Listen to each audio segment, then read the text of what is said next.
Gentlemen, great to see so many of the Port Adelaide community here tonight to celebrate what's been an extraordinary year. Huge thanks off the front to Tara McLeod and our events team. Doesn't the room look sensational? Give them a huge round of applause. They look spectacular. Before I continue, I'd like to acknowledge this land that we meet on tonight is the traditional lands of the Kaurna people, and that we respect their spiritual relationship with their country. Very big welcome to our distinguished guests, joint major partners Energy Australia and Renault. Energy Australia Managing Director Catherine Tanner and daughter Mickey, welcome. Tom Koutsantonis and Anthea, good to have you here. Leon Bignall and his son Connor. Connor I see everywhere, interstate. He's always got a port scarf or cap on. Connor, I love you. The Honourable John Olsen AO and wife Julie. Of course, John Cahill and Alison McLeod. Jeff Motley and Sue Bates. Jeff, good to see you, and Sue. 04 Premiership players, Gab Wanganeen, Toby Thurstons and Treaders, a big welcome to you. Olympic and Commonwealth Games cyclists, gold medal cyclists, Anna Mears. Anna, great to see you and all your support as well. Anna does so much for charity, shaved her head for charity, and has a real heart and sense of community, which is really the Port Adelaide way. The Advertiser Chief Footy Writer, Michelangelo Rucci. Ruch, good to have you along. Former club presidents, Brett Duncanson and Caroline Lodes and Greg Bolton and Cheryl, welcome to you all. Mark Hazeman, former club chief executive and wife Lahini, former club directors and current club ambassadors, welcome. It's a big night. It's been a big year, an incredible ride, and the journey has only just begun. I want to start off by saying that this could go down as one of the most significant and defining years of the 144 years of the Port Adelaide Football Club. And when you look back, I want to just give you an update, because we've got a lot of the players here, a lot of our staff, a lot of our supporters, who I think it's worth taking a deep breath and reviewing where we've come from in 2 years. Remember 2 years ago, Power finished with 5 wins, 14th on the table. Maggie's 7 wins, finished 7th in a 9-team competition in the SANFL. A shock loss to GWS late in the season put the club in turmoil. Then we had the tragic loss of a much-loved player, John McCarthy. Financially, we were struggling, we were on the brink. National media commentators were referring to us as the carcass on the AFL landscape. Remember back then, we had all the experts outside of Port Adelaide saying, change our name, start again, reject our history, forget our community. We had to be something different. Our average home ground attendance had fallen below 20,000 and we had tarps covering the seats. Our community was disenfranchised. Our national TV audience was one of the lowest in the league, and it was a low point. Why do we want to be reminded of this? Why go back? Why remember those dark days? Because it reminds us of how strong, how powerful the entire Port Adelaide community is and can continue to be when it's fully united, as it has been since 2012. If we stay true to ourselves, and for me this is the big lesson of the last 2 years, if we stay true to ourselves and our community, we will hopefully never experience those depths again, never. Our turnaround is not one magic bullet, it's not one individual, it's not one group of leaders. Do you know what it is? It's you. It's all of you. Our community coming together, and its incredible strength when we're allowed to all pull in the one direction. Now, to demonstrate why 2014 will go down as one of the most significant years in Port Adelaide's history, let's stop, pause, think about what's been achieved in 2 years, 49 games. Okay, that's how long it's been. First of all, we're one club. We're one club at last. The unification of the Power and the Magpies as one football club, both on and off the field, is probably one of the proudest achievements in the last 24 months for all of us on the Port Adelaide board, and in particular our Chief Executive Keith Thomas. There was a very real threat the Magpies were not going to exist after 2013. It was a battle we had to have. We weren't prepared to lose, and we're always going to protect our community and the heritage of the club. We fought for one club in the Maggies in 2013. This year we lived it. Under one club and the one club program, our AFL team played in a preliminary final. Our SANFL team competed in a grand final. Power completed its consecutive final series, 2 consecutive finals for the first time since 04 and 05. We played in our first preliminary since 07. The Maggies won their 44th minor premiership, finishing again clear on top. They qualified for their first finals appearance since 08, first grand final since 99. Both the Power and the Magpies playing group have connected with each other on so many levels. They share training facilities. They share coaches, Gary Hocking, Stuart Cochrane, Aaron Greaves. Ken Hinkley has invited Magpies contracted players into team meetings and pre-game meetings at Adelaide Oval. Our entire AFL team were there on SANFL Grand Final day in their prison bar Guernseys to support their Magpie teammates in the SANFL Grand Final. We are now one club in its purest, most tangible form, and that will only grow. And the Port Adelaide community are loving us for it. How are they loving us? Record club membership, 55,000. That's up 33% on last year's record of 42,000. Our memberships are up 90% since 2010. According to the AFL and a study that Deakin University did, an independent study, we have the highest engagement level in our supporters of any AFL club by a country mile. And I've got to say, congratulations to our membership team, led by Matthew Richardson, who have done a sensational job in the last 2 years. Look, can I get them to stand? Maddie, Claire, Ben, Sarah, Jan, Lauren, Paige and Yvonne. All stand up. Don't be bashful. Don't be bashful. Keep standing. Take a bow. Port Adelaide is made up of a lot of teams internally that are working their backsides off at the moment, and membership is one of our leading lights this year. So thank you guys, I know how hard it's been. So that's our membership. Attendances. Our average home ground attendance this year, 44,000. It is the 4th highest in the AFL. The 4th highest in the AFL here at little old Port Adelaide. Up 65% on last year, 122% on 2012. We've more than doubled since 2012. We currently hold the 3 highest AFL attendances at Adelaide Oval, including the 52,500 in round 22 against Carlton, which is the highest AFL attendance ever in South Australia. 38,000 for the SANFL Grand Final was the highest attended. That 38,000 SANFL Grand Final attendance was the highest attended Grand Final since we played the last Grand Final in 1999.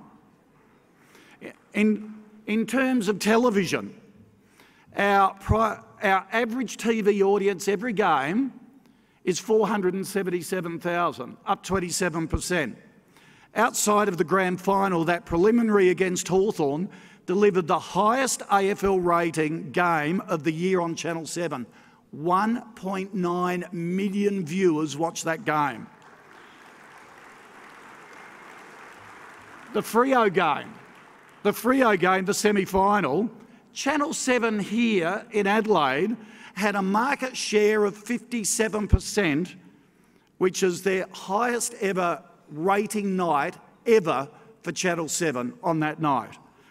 The Magpies featured in all top 3 most watched SANFL games in the minor rounds this year.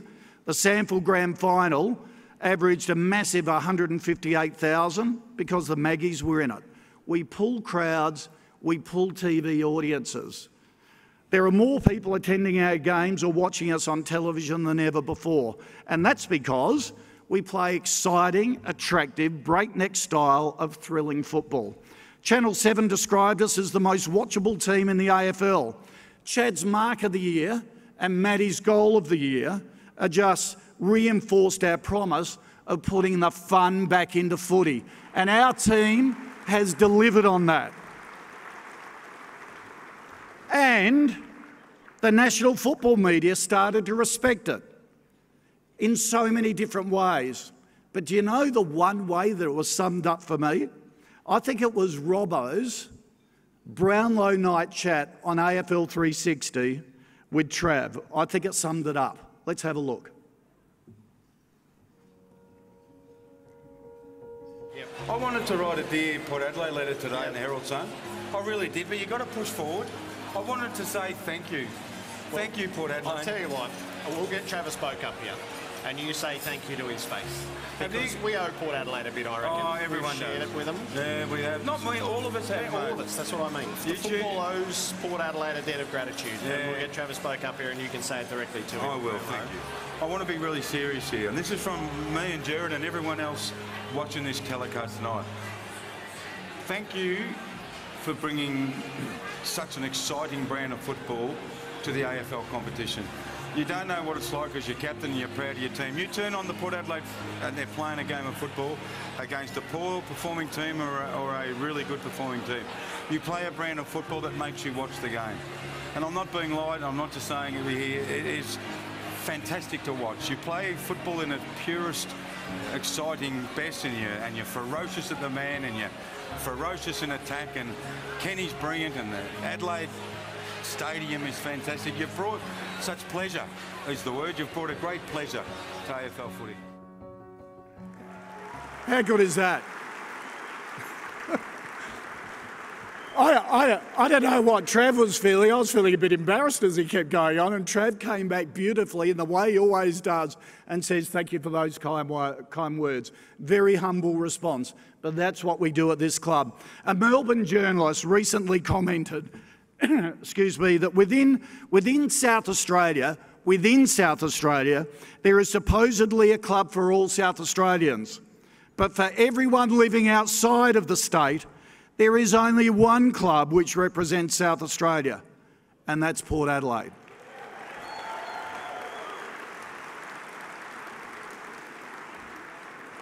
We are enormously proud and inspired by our football department, and all I can say is, fellas, thanks so much on behalf of us all for what a year. But off the field, there's been enormous change. Let me run through a few of the significant ones that I think have really touched me this year. Credit again to our membership department, shifting 50,000 members into a new stadium with very few glitches. Just think of the logistics. And again, Maddie and the team there, incredible job. Once we were there, I'm sure we agree it felt like home, as if we'd never left. Just as we did last century when our club won 20 sample premierships at the ground, we made the Adelaide Oval our own, honouring legend Jeff Motley by naming our players' race after him. Jeff won an extraordinary 9 premierships at Adelaide Oval and was captain coach in '59 when we won our national record 6 premierships in a row. Remember back to the Never Ever Give Up t-shirts to all our members on that first game in Adelaide Oval. The march from the mall, 5,000 supporters every week march from Rundle Mall across the footbridge. It is amazing. The kids zones, the corporate zones, the music DJs, at the stadium pre-game, and of course, never tear us apart. That was a seed of an idea that the playing group came out of when they visited Anfield to watch Liverpool play in the EPL, blown away by their community singing "You'll Never Walk Alone," and wondered whether something like that would catch on. Since our first game at Adelaide Oval, it was quickly evolved into a pre-game ritual where the entire stadium stands with their specially made Never Tear Us Apart scarves, which we've sold 8,000 of so far, with pre-orders for another 8,000. It's our biggest merchandise sale and a great boost to the budget, so thank you. Love it. And the Never Tear Us Apart philosophy resonates so strongly with our fans because it reflects on how we've united as a club in the AFL and SANFL. For the first time, we'll never be torn apart or divided again. It's become our statement of unity. Gerard Whateley in the Herald Sun sort of wrote about Never Tear Us Apart, and he said, and I quote, "Each home game the idea built until naturally it became the most spine-tingling crowd experience in the AFL. It's a ritual that might last 100 years." A very big thank you to Tara McLeod and her events and game day team. Sean, Andrew, Jazzy, Lisa, Laura and Jade. All stand up again. You guys, our events team, where are you? They're all working around the place at the moment.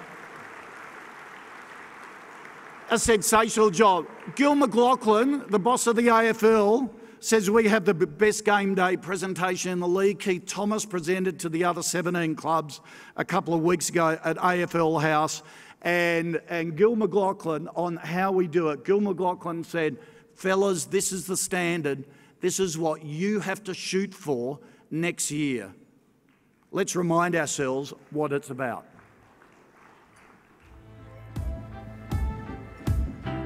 Port Adelaide fans, here they are now in the city of Adelaide and marching in their thousands down over the Torrens River to this brand new look of the Adelaide Oval. Great entertainment, great excitement, and I'm sure plenty of emotion. It's an absolute buzz. Port wait to come out. They can't wait to get out here. Playing their first night match at the Adelaide Oval. They've averaged a touch under 43,000 for their home games so far this year. Astonishing figures for a club that only a few years back was struggling to draw 20,000. They look ready to go. Here they come. Have a listen to this. Chockers this ground.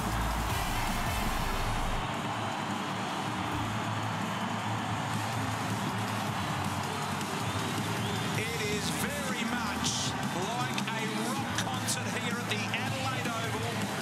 Full to capacity, a team in form, first, second. You gotta love this. For 1,000 years, if I hurt you, I make wine from your tears. I told you that we could fly, 'cause we all have wings. But some of us don't know why. I was stranded, you were there to watch us hide, and they could never, ever tear us apart. It is spine-tingling stuff. In fact, the Richmond game, Seven got into sort of deep trouble because they were raving so much about the countdown, they actually missed the bounce, to cover the bounce, for the first time in 4 years. Shaw Stein, the boss of AFL and boss of sport at Seven, rang me up and said, "You bastards distracted us so much. We missed the bounce for the first time and got a caning from the AFL." So, but they loved it. Everyone loves it. Corporately, off the field, our corporate revenue up 85% year on year. We've gone from 4.9 million to 9.2 now. 2.3 million of that in new sponsorship, 2 million from hospitality. And to Richard Kelly and the corporate team, thank you for all your work. I thank all our corporate partners and their amazing support, particularly Renault and Energy Australia.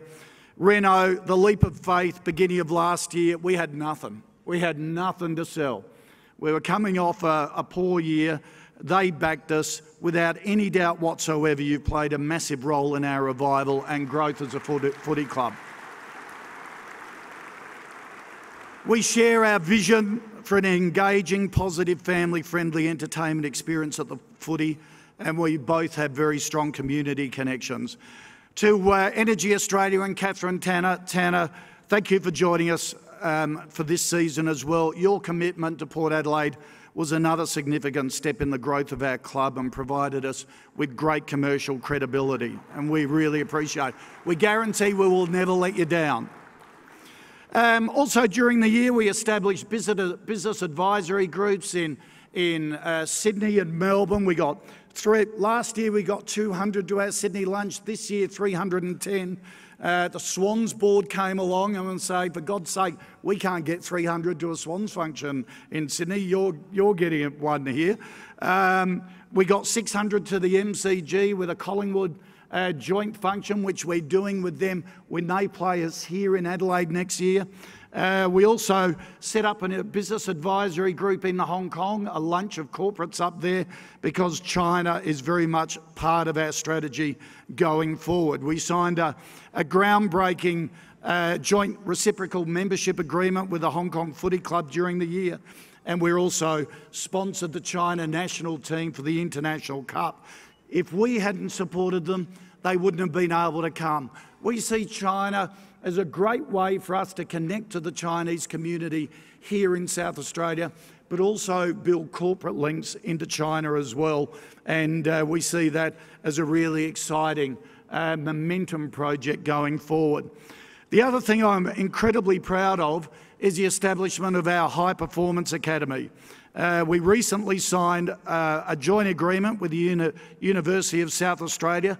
A pilot program starts next year in 2015, and a Masters in High Performance in 2016. Of course, we're doing it in conjunction with our High Performance Manager, Dr. Darren Burgess, who will play an integral and leadership role within this program. We will teach the new era of high performance coaches. We'll get the benefit of all the research from UniSA. We will be contracting high performance coaches out around the world.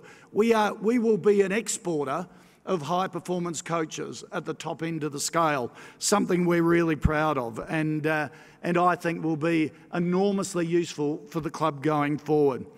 For those who are not aware, we also started the first ever AFL Aboriginal Academy this year. And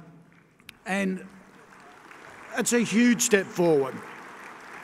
To give you a bit of an outline, 30 Aboriginal kids with footy talent turn up at Alberton every Wednesday from 9 till 3 p.m, and they work with TAFE lecturers and representatives from the South Australian Aboriginal Sports Training Academy and the Port Adelaide Club. In its inaugural year, the team went to Darwin to play our curtain raiser there, beat a Northern Territory team, composite team by 100 points, then took part in the midweek high school knockout where they won through to the semis and got beaten by Henley High.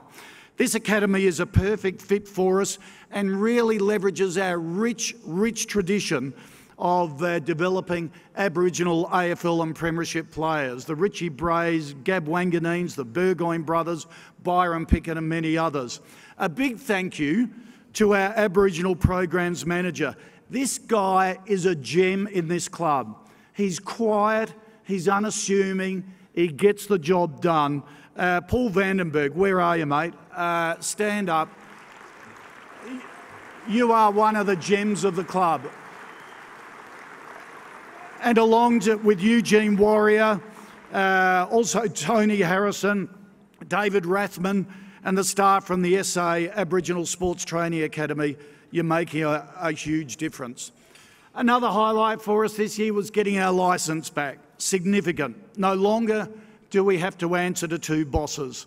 With two AFL clubs in Adelaide now achieving independence, there is a real sense of delineation between the AFL and SANFL competitions. No more blurring of the lines.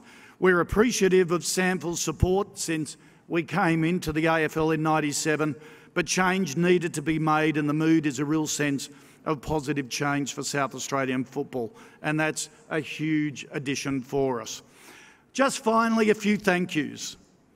There's been a lot of change, and I'd love to thank our entire community. There's been a lot of change, but you've backed us in every single time. And without your backing and support, we couldn't have made the changes and the structural changes we've had. So on behalf of the board, thank you so much for having faith in us and believing in us. To the players, and particularly their families and partners, a big thank you. We know the commitment you put in. I think we all agree we're building something special here, and we love having you as part of our family. The leadership group led by Trav and Brad, thank you for your leadership. Brad and Beck, congratulations on your engagement.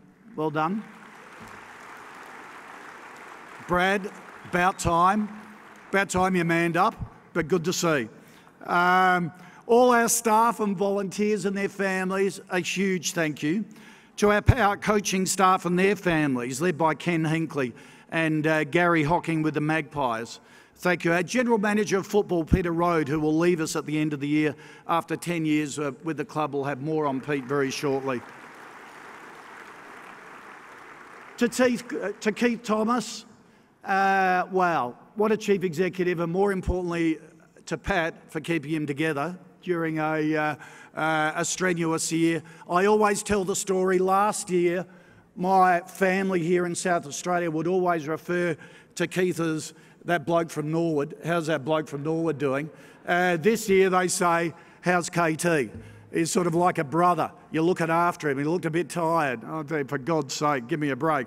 So thank you, Keith and Pat. To Libby for your support.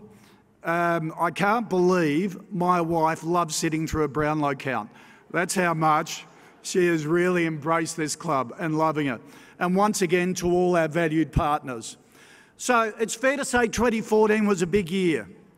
We failed in winning a premiership, but we know we've got to get better and we've got to get smarter, and we will, both on and off the field. We wanted to bring the fun back into footy. We wanted to build a game day experience attractive to women and families, and we wanted to build Port Adelaide into a national brand. I can guarantee you that this is only just the start of a remarkable journey, and we will not stop even when we climb the mountain. Let me finish with a quote from Gerard Whateley. And he wrote this about our club over the last 2 years. This is what Gerard wrote. The story of Port Adelaide is beyond a transformation now. It's bordering on a revolution. More than the mere renaissance of a club, it's become a cultural movement of football. The creeping influence of Port Adelaide is shattering presumptions, perceptions and conventions. It's challenging established thinking and accepted truths. It's a triumph of spirit and will that is spread through style and substance. Through a willingness to innovate and promote, Port Adelaide has seismically shifted the natural order of footy. We're on an exciting path. I can't wait for 2015. Congratulations in advance to all the winners tonight, and enjoy a safe and energising off-season.